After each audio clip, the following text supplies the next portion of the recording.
हतकडी लाउँदाखेरि चाहिँ गरादशा जान्छ अरे मेरो गरादशा गयो होला भन्ने बुझेँ मैले सबै कुरा पोजिटिभ रूपले लिएछु त्यस्तो नेगेटिभ रूपले लिएको छु निराशा तपाईँ अहिले निस्किँदै गर्दाखेरि त्यो कुन अवस्थामा हुनुहुन्छ एउटा निराशामा हुनुहुन्छ कि होइन सर छैन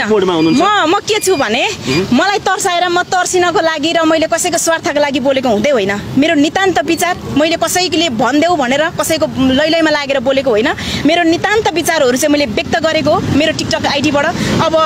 अरूहरू जस्तो गरेर मैले सोसल मिडिया किनेर कसैलाई गएर भन्न सकिनँ मेरो प्लेटफर्म जे थियो मैले त्यहीबाट सार्वजनिक गरेको हो र मैले त्यसमा त्यस्तो अपशब्द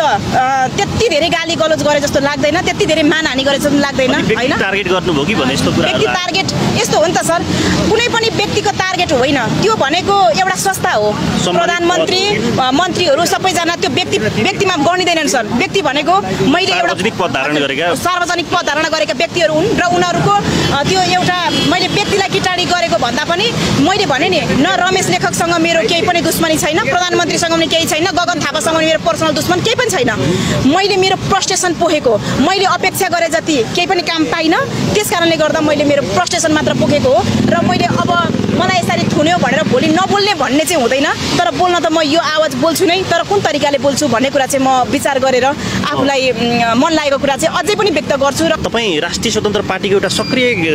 कुनै पदमा हुनुहुन्छ कि भन्ने आंकलन पनि छ एउटा सदस्यता पनि छुइनँ सर म मासु भातमा बिक्ने मान्छेहरू हरेक छन् किनभने काठमाडौँको मान्छे नबिक्लान् तर डडेलधुराका मान्छे बिक्दैनन् त 10,000 पैसा दियो भने एउटा भोटमा बिक्दैन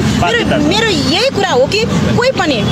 तपाईको घरबाट तपाईको बुवा उठ्नुहुन्छ भने पनि तपाईले दिएको मत खेर नजाओस् सही र गलत छुट्याएर मत दिनुस् है तपाईले दिएको मत तपाईलाई रिग्रेट फिल नहोस् मैले छ्याट बिचै दिएछु भन्ने नहोस् राम्रो मान्छेलाई मत दिनुस् र यो देशमा जसले राम्रो गर्छ त्यसको लागि तारिफ त गर्नै पर्यो हो कि हैन उलाई थोरै भए पनि हौसलाले गर्दा अझ प्रोत्साहन भएर राम्रो काम गर्नको लागि उलाई त्यति भए पनि हुन्छ नि त नराम्रो गरेले त खबरदारी गर्छ त सर म भोटर हो मेरो केसलाई लिएर यति धेरै गइरिएर जानुपर्ने र सरकार डराउनु पर्ने केही पनि थिएन म एउटा सामान्य नागरिक हो म कुनै पनि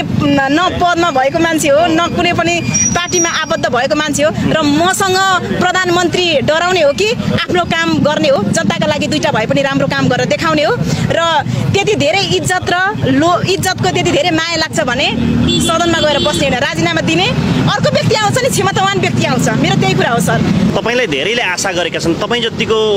एउटा सबै कुरामा निपुण व्यक्तित्व चाहिँ राजनीतिक हिसाबमा अगाडि आइदिए हुन्थ्यो भन्ने अपेक्षा छ नि भोलिको दिनमा मैले सोचेको थिएँ मेरो राजनीतिमा कुनै पनि इन्टेन्सन पनि थिएन र मलाई त्यस्तो धेरै इन्ट्रेस्ट पनि थिएन राजनीतिमा आउँछु भनेर बोलेको होइन मलाई भने नि म रवि लामेछानेको पहिलादेखि नै फ्यान मैले न्युज 24 चलाउँदादेखि नै रवि लामेछाने सरको किनभने कोही व्यक्तिले राम्रो काम गरिरहेछ एउटा चेली चाहिँ विदेशमा बेचिरहेको छ उसको